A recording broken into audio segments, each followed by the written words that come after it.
सारे नमस्कार, आदाब, सत श्री अकाल। Welcome back to my YouTube channel Avinash sir classes. तो स्टूडेंट्स, आज के वीडियो में हम लोग बात करने वाले हैं अपना नेक्स्ट चैप्टर के बारे में, जो है रेशियो एनालिसिस।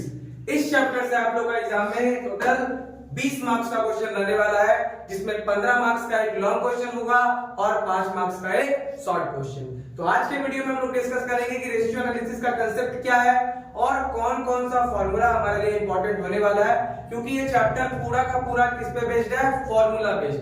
अगर आप लोग फॉर्मूला क्लियर कर लेते हैं, अच्छे से उसको याद कर लेते हैं या समझ लेते हैं, तो आप लोगों को जब क्वेश्चन आप लोग बनाइएगा तो कोई भी दिक्कत नहीं होगा। और यहाँ पे हम सभी फॉर्मूला बुक वाला डिस्कस नहीं करेंगे।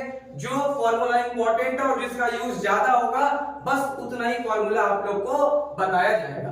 तो आइए हम लोग स्टार्ट करते हैं टॉपिक। तो पहला है रेशियो एनालिसिस। जो कंसेप्ट है, रेशियो एनालिसिस होता क्या है?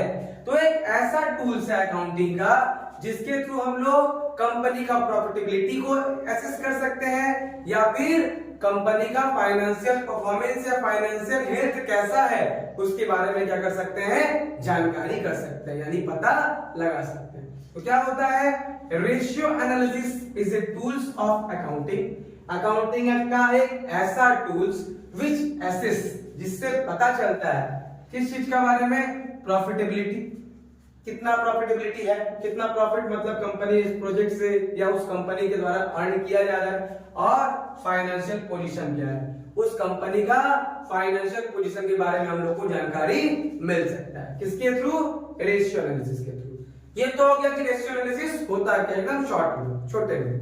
अब हम लोग आते हैं फॉर्मूलाज के बारे में। तो कुछ इंपॉर्टेंट फॉर्मूला भी है और भी कुछ है, मतलब टोटल 12 से 13 फॉर्मूला के बारे में हम लोग डिस्कस करेंगे इस वीडियो में। तो आइए, पहला फॉर्मूला जो हम लोग का है वो क्या है? Gross profit ratio. तो ग्रॉस प्रॉफिट रेशियो का फॉर्मूला क्या होता है? Gross profit divide by net sales into 100। Gross profit ratio का फॉर्मूला क्या है? Gross profit divide by net sales into 100। अगर सेल्स में ग्रॉस प्रॉफिट नेट सेल्स दोनों ही दिया हुआ है, तो बस वैल्यू पुट करेंगे और इनटू 100 करेंगे तो क्या हो जाएगा? ग्रॉस प्रॉफिट रेशियो हम लोग का आ जाएगा। बाई चांस अगर ग्रॉस प्रॉफिट नहीं दिया है तो ग्रॉस प्रॉफिट हम लोग कैसे निकाल सकते हैं? सेल्स से सीओजीएस। सीओजीएस का मतलब क्या हो गया? Cost of goods sold. Sales से कॉस्ट ऑफ गुड्स सोल्ड अगर माइनस करेंगे तो हम लोग को क्या मिल जाएगा? ग्रॉस प्रॉफिट मिल जाएगा। तो ग्रॉस प्रॉफिट अगर दिया है तो डायरेक्ट पुट करना है, अगर नहीं दिया है तो हम लोग कैसे निकाल सकते हैं ग्रॉस प्रॉफिट? सेल्स से cost of goods sold minus करके। उसके बाद है नेट सेल्स। नेट सेल्स कैसे निकल सकता है? सेल्स से सेल्स रिटर्न माइनस करेंगे तो क्या हो जाएगा? Net sales. नेट सेल्स कैसे आएगा? सेल्स से सेल्स रिटर्न अगर हम लोग माइनस करते हैं तो क्या आ जाता है अपना? Net sales. बाई चांस अगर क्वेश्चन में सेल्स रिटर्न नहीं दिया है तो जो सेल्स है वही अपना क्या हो जाएगा? Net sales. तो ये तो हो गया ग्रॉस प्रॉफिट रेशियो। दूसरा क्या होता है? Net profit ratio. Same formula का यूज करना है, जस्ट ग्रॉस प्रॉफिट का जगह पे क्या हो जाएगा? Net profit. तो नेट प्रॉफिट रेशियो का फॉर्मूला क्या है? Net profit divide by net sales into 100। तो नेट प्रॉफिट मेजॉरिटी मतलब क्या होता है? समझ में दिया ही रहता है। तो नेट प्रॉफिट अगर बाय चांस नहीं देगा तो ग्रॉस प्रॉफिट से जितना भी एक्सपेंस है, चाहे वो ऑपरेटिंग एक्सपेंस हो या नॉन ऑपरेटिंग, बिजनेस से रिलेटेड हो या अदर एक्सपेंसेस हो, सबको हम लोग क्या करेंगे? लेस करेंगे तो अपना क्या आ जाएगा? नेट प्रॉफिट आ जाएगा। और उसके बाद नेट सेल्स, जैसे यहां बताया, सेल्स में से सेल्स रिटर्न माइनस करेंगे तो क्या आ जाएगा? Net sales. तो net profit divide by net sales into 100 करने पे क्या आ जाता है अपना? Net profit ratio. तीसरा है operating profit ratio. Operating profit ratio हम लोग कैसे निकाल सकते हैं? Operating profit divide by net sales into 100। Just इसी बेसिस पे सारा चीज चलते आ रहा है। ग्रॉस प्रॉफिट रेशियो में ग्रॉस प्रॉफिट ऊपर, नेट प्रॉफिट रेशियो में नेट प्रॉफिट ऊपर, ऑपरेटिंग प्रॉफिट रेशियो में ऑपरेटिंग प्रॉफिट ऊपर होगा। ऑपरेटिंग प्रॉफिट हम लोग कैसे निकालेंगे? जो भी ग्रॉस प्रॉफिट है उससे हम लोग ऑपरेटिंग एक्सपेंस माइनस कर देंगे। ऑपरेटिंग एक्सपेंस मतलब क्या हो गया? बिजनेस को ऑपरेट करने में जो खर्चा लगता है, सैलरी हो गया, रेंट हो गया, सुपरवाइजर का सैलरी हो गया, ऑडिट का फीस हो गया, मतलब जैसा खर्चा जो बिजनेस को ऑपरेट करने में जरूरत होता है, तो उसको हम लोग क्या बोलते हैं? Operating expenses. तो ग्रॉस प्रॉफिट से ऑपरेटिंग एक्सपेंसेस अगर हम लोग माइनस करेंगे तो क्या आ जाएगा? Operating profit. अगर ऑपरेटिंग प्रॉफिट नहीं दिया तो इस तरह से निकालिए, अगर दिया है तो डायरेक्ट उसका वैल्यू पुट कर देना है। देन उसके बाद क्या? Net sales. नेट सेल्स का वही तरीका है, सेल्स माइनस सेल्स रिटर्न, फिर इनटू क्या कर देंगे? 100 से, तो ऑपरेटिंग प्रॉफिट रेशियो मिल जाएगा हम लोग को। फिर फोर्थ नंबर है ऑपरेटिंग एक्सपेंस रेशियो या फिर ऑपरेटिंग रेशियो भी बोल सकता है उसको। क्या फॉर्मूला है, कॉस्ट ऑफ गुड्स सोल्ड में ऑपरेटिंग एक्सपेंसेस को जोड़ते हैं हम लोग, divide by net sales into 100।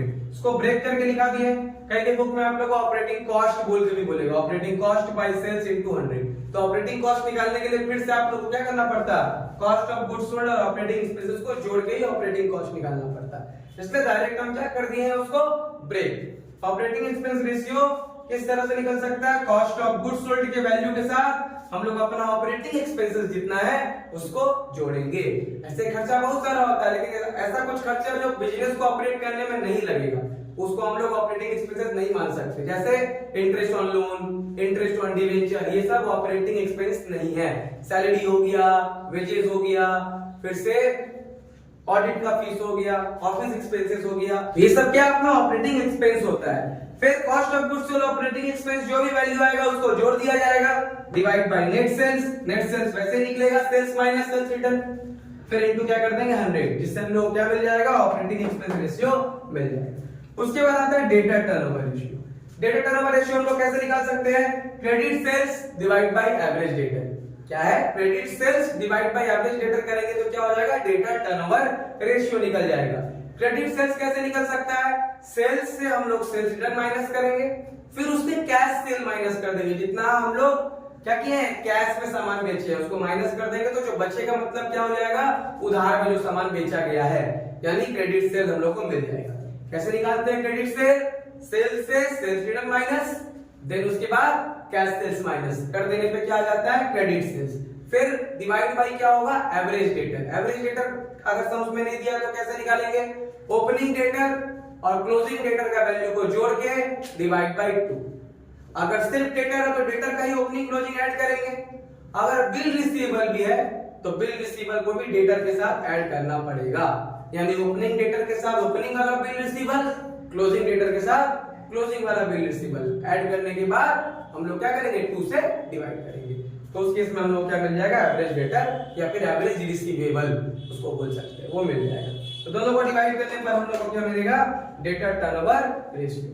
Next क्या है हम लोग का, credit turnover ratio. Credit turnover ratio मतलब क्या, जस्ट डेटर का उल्टा। उसमें क्रेडिट सेल होता है तो इसमें क्या हो जाएगा, क्रेडिट परचेज। उसमें डेटर होता है तो इसमें क्या हो जाएगा, क्रेडिटर। यानी क्रेडिट टर्नओवर रेशियो का फार्मूला क्या हो गया, credit purchase divide by average creditor. फिर क्रेडिट परचेज अगर नहीं दिया तो हम लोग कैसे निकालेंगे, परचेज से परचेज रिटर्न माइनस हो जाएगा और उससे कैश परचेज हम लोग माइनस कर देंगे। एवरेज क्रेडिटर निकालने के लिए ओपनिंग क्रेडिटर क्लोजिंग क्रेडिटर को जोड़ करके डिवाइड बाय 2। अगर क्रेडिटर के साथ बिल पेबल भी दिया है तो ओपनिंग क्रेडिटर और बिल पेबल को जोड़ना पड़ेगा, फिर क्लोजिंग क्रेडिटर और बिल पेबल को जोड़ना पड़ेगा। दोनों को जोड़ करके डिवाइड बाय क्या करेंगे, 2 करेंगे। तो हम लोग क्या मिल जाएगा, एवरेज क्रेडिटर या फिर एवरेज पेबल्स मिल जाएगा। तो उसी तरह से credit purchase divide by average creditor करेंगे तो हम लोग को क्या मिल जाएगा, क्रेडिटर टर्नओवर रेशियो। तो ये 6 फार्मूला और आगे भी कुछ फार्मूला है जिसके बारे में कंटिन्यू होगा। तो हम लोग आते हैं 7 नंबर फार्मूला। 7वां नंबर फार्मूला हम लोग क्या है, stock turnover ratio. Stock turnover ratio कैसे निकल सकते हैं, cost of goods sold divide by average stock. तो कॉस्ट ऑफ गुड्स सोल्ड को हम लोग एवरेज स्टॉक से अगर डिवाइड कर देंगे तो हम लोग को क्या मिल जाएगा, स्टॉक टर्नओवर रेशियो। तो कॉस्ट ऑफ गुड्स सोल्ड अगर क्वेश्चन में है तो डायरेक्ट वैल्यू पुट कर देंगे, अगर क्वेश्चन में नहीं है तो कॉस्ट ऑफ गुड्स सोल्ड निकालने के लिए सेल्स से हम लोग क्या करते हैं, ग्रॉस प्रॉफिट को माइनस कर देते हैं। उसके बाद एवरेज स्टॉक। एवरेज स्टॉक अगर सम में नहीं है तो opening stock plus closing stock divide by 2। Opening stock और क्लोजिंग स्टॉक का वैल्यू को जोड़ा जाएगा और 2 से क्या कर दिया जाएगा, डिवाइड, तो हम लोग को एवरेज स्टॉक मिल जाएगा। फिर जैसे ही दोनों वैल्यू मिल गया डिवाइड कर देंगे दोनों को, तो क्या आ जाएगा हम लोगों का, स्टॉक टर्नओवर रेशियो। नेक्स्ट हम लोग का आता है करेंट रेशियो। करेंट रेशियो का फॉर्मूला क्या है, current assets divide by current liability. अब करेंट एसेट में क्या क्या आ सकता है, स्टॉक का वैल्यू आ सकता है, डेटर आ सकता है, बिल रिसीवर आ सकता है, कैश बैलेंस बैंक बैलेंस आ सकता है, प्रीपेड एक्सपेंस आ सकता है और अक्रूड इनकम भी आ सकता है, जो इनकम बाकी हो। डिवाइड बाय है करेंट लायबिलिटी। करेंट लायबिलिटी में क्या क्या आ सकता है, creditor, bills payable, bank overdraft, कोई भी टाइप का आउटस्टैंडिंग एक्सपेंस, ये सब जुड़ के क्या आता है, करेंट लायबिलिटी। तो करेंट एसेट्स का वैल्यू को करेंट लायबिलिटी का वैल्यू को डिवाइड करेंगे, जो भी आएगा क्या आ जाएगा, अपना करेंट रेशियो आ जाएगा। नेक्स्ट है हम लोग का क्विक रेशियो, या फिर उसका दूसरा नाम है लिक्विड रेशियो, या फिर उसका दूसरा नाम है एसिड टेस्ट रेशियो। तीनों में से कुछ भी चीज लिख करके आए, सॉल्यूशन क्या होगा, एक ही होगा, क्योंकि तीनों एक ही का मतलब क्या, अलग अलग नाम है। Current assets minus stock minus prepaid expense divide by current liability minus bank overdraft. Current assets से स्टॉक और प्रीपेड एक्सपेंसेस का वैल्यू को माइनस करेंगे और यहाँ करंट लायबिलिटी को बैंक ओवरड्राफ्ट का वैल्यू से माइनस करते हैं। फिर डिवाइड करने पर हम लोग का क्विक, लिक्विड या फिर एसिड टेस्ट रेशियो निकल जाएगा। नेक्स्ट है डेब्ट इक्विटी रेशियो। फॉर्मूला होता है डेब्ट बाय इक्विटी। डेब्ट मतलब क्या, उधार लिया हुआ पैसा, इसमें डिबेंचर भी आ सकता है या फिर लॉन्ग टर्म लोन आ सकता है। उसके बाद है इक्विटी। इक्विटी हम लोग क्या है, शेयर कैपिटल और रिजर्व एंड सरप्लस का वैल्यू जुड़ता है। शेयर कैपिटल में इक्विटी शेयर भी आ सकता है, प्रेफरेंस शेयर भी हो सकता है। उसके बाद है प्रोप्राइटरी रेशियो।